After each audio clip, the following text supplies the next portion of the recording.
I never thought I'd end up here, sitting alone in my apartment, staring at the empty spot on the couch where she used to curl up with a glass of wine and her favorite book.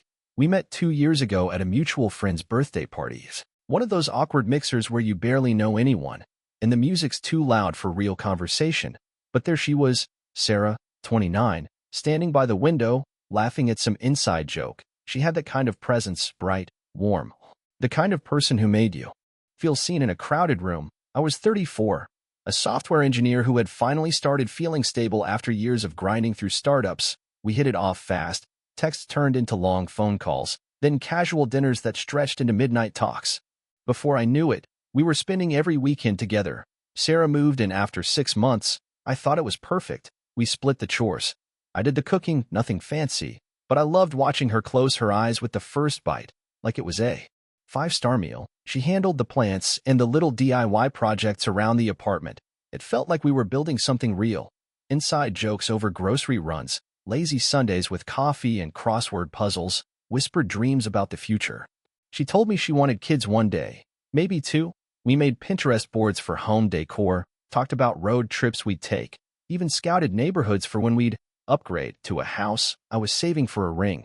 I even asked her best friend for ideas on what she'd like. I imagined getting down on one knee under the oak tree in the park where we first kissed. I thought we were a team, that we had each other's backs. But looking back now, I wonder, was I just playing house in her world? While she was already packing her exit, it all unraveled in the most public, humiliating way. I was scrolling through Instagram during a quiet evening at home. Sarah was supposedly at a girls' night with her work friends. That's when I saw it, a post on her account, set to public, with a caption that hit like a punch to the gut. Can't believe I wasted 2 years playing house with a boring man. Life's too short to settle for someone who's just there. Underneath, a carousel of photos, her out at a bar, arms slung around a guy I'd never seen before.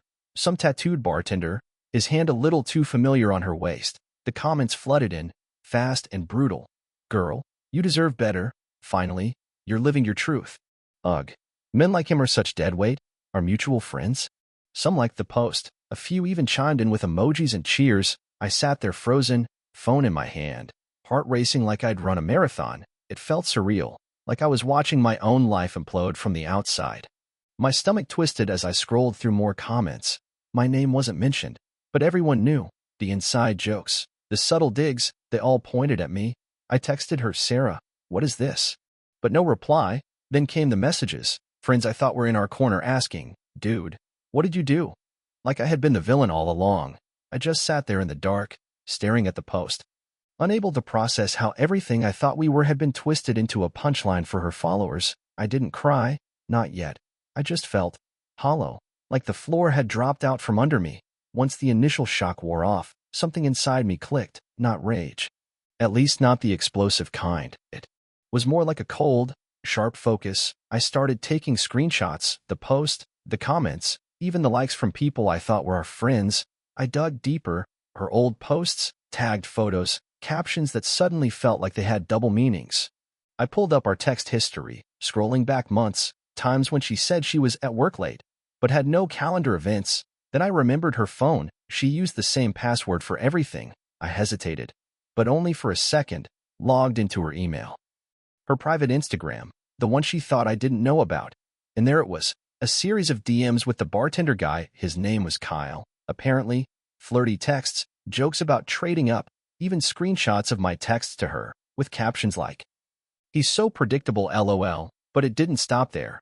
I found messages to her parents, painting me as clingy, boring, even controlling. She'd told them I was obsessed with her, that I pressured her to move in, that I was stalling her career. It was like she was setting up a story in case she needed to justify leaving me. The worst part? Photos, pictures she never posted, her in Kyle's truck, a selfie of them at the bar, even one of her sitting on his lap, drink in hand, smiling like I never existed. I sat back, staring at the folder I'd created, my hands shaking slightly. This wasn't just a breakup, this was a planned character assassination, but I didn't lash out, I didn't call her or post a rant. Instead, I started preparing my response, quietly, methodically. If she wanted to paint me as the bad guy, fine. Let's see how that looks when her own lies are laid bare. It was early morning when I sent the files, screenshots, photos, and transcripts attached to an email addressed to her parents, her siblings, even her close friends. No dramatic message, just a simple line. Thought you deserved to see the truth before you hear her version. I clicked send, then turned off my phone. Within an hour, the call started. Her mom's number popped up first, then her brother's, then a string of unknowns I guessed were friends. My phone buzzed like it was about to shake itself off the table. I didn't answer a single one. The messages flooded in. James, what is this? Is this real? Are you okay? How could she do this? And eventually, a desperate text from Sarah. You need to take that down, please. We can talk. I sat in silence, watching the chaos unfold from a distance. I imagined her parents reading the messages she'd sent, the photos of her with Kyle. The way she'd painted me as a villain while living off my support. I pictured her mom, the woman who once told me I was the kind of man Sarah needed, staring at the screen, speechless. The weight in my chest didn't feel like victory. It was just quiet, cold, tired quiet. By noon, I'd heard from a mutual friend that Sarah's parents had told her to pack her bags. Her brother, who I'd gotten along with, blocked her number.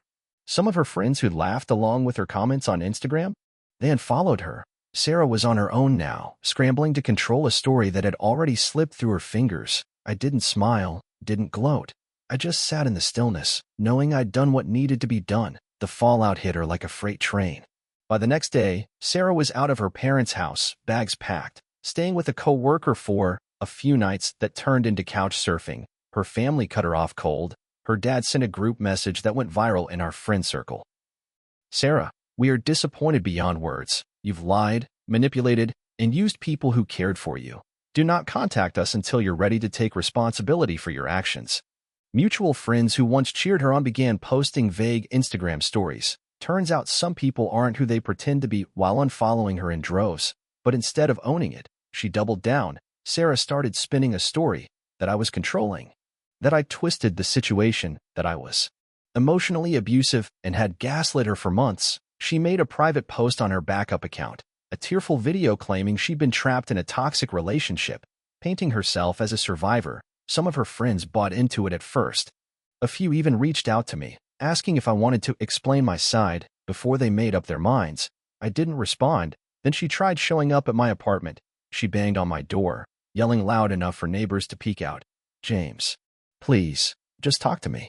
I didn't mean for any of this to happen. I was confused. You're ruining my life. When I didn't answer, she left angry voicemails.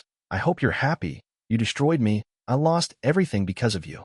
She tried rallying her old friends, creating a support group chat, claiming she was being victimized. But the screenshots I'd shared spoke louder than her tears. People started leaving the group, one by one. The last time I heard her voice was through the door, choked up, begging, please, James. I have nowhere to go. Can't we talk? I didn't answer, just sat in the dark, the weight of it all pressing down, feeling both exhausted and strangely free. But Sarah wasn't done, not by a long shot. A few days later, she started posting long, dramatic captions on Instagram, tagging me in them. Stuff like, if you've ever been trapped in a relationship where your partner controls your every move, isolates you from your friends, and then turns your family against you, just know you're not alone. Speak up. I see you, she shared. Blurry photos of us together, claiming I was emotionally abusive, financially manipulative, and that I had weaponized her mistakes against her. The likes rolled in from people who didn't know the full story, the way it always happens online. Then came the workplace ambush. She showed up at my office building around lunchtime, standing outside with a handmade sign that read, James, last name, is a gaslighting abuser. Don't let him hurt anyone else. It was surreal, seeing her standing there in front of my colleagues, holding that sign while passersby stared. A few of my coworkers came to my office afterward, looking awkward. I calmly told them I had documentation and offered to share the situation with HR, just in case. They nodded, sympathetic. My manager even told me, we've got your back. This is ridiculous. I started documenting everything. Screenshots of her posts, timestamps of her showing up, voicemails saved in a folder. I contacted a lawyer. We drafted a cease and desist letter, warning her to stop the harassment. When she didn't, when she showed up a second time, screaming outside my building and calling me a narcissist, I filed for a restraining order. The police came to my apartment, asked for my statement, and I handed them a neatly organized folder with dates, times, and screenshots. They nodded and told me I'd done the right thing. Sarah was served the papers 2 days later, according to my neighbors. She had a full meltdown in the parking lot, sobbing and shouting that I was ruining her life. But I didn't feel angry, just steady, calm. I wasn't fighting fire with fire. I was letting the facts, the evidence, speak for themselves. My life was stabilizing, while hers was crumbling, and for the first time, I realized that silence is sometimes the loudest response you can give. It all came crashing down. Her parents posted publicly, stating they were ashamed of Sarah's lies and manipulations. Friends she'd rallied left her support group, one by one. The last nail came when a family friend, who had believed her, apologized to me in a post, saying, "We were misled. James is not the man Sarah described." Even mutual friends started reposting my evidence with captions like, "The truth matters." Sarah's claims crumbled under the weight of facts, and I stood, silent, as her world collapsed around her. I moved into a new apartment, smaller, quieter, just mine. I started therapy, took solo trips, and reconnected with old friends I'd neglected. I stopped waiting for an apology that would never come. I let go. Looking back, I realize I made the right choice. I wasn't perfect, but I wasn't her villain. I kept my dignity when she tried to destroy me. I'm learning to trust again, but on my terms. And now, when I think of Sarah, I feel nothing. She chose her path, and I chose not to drown with her.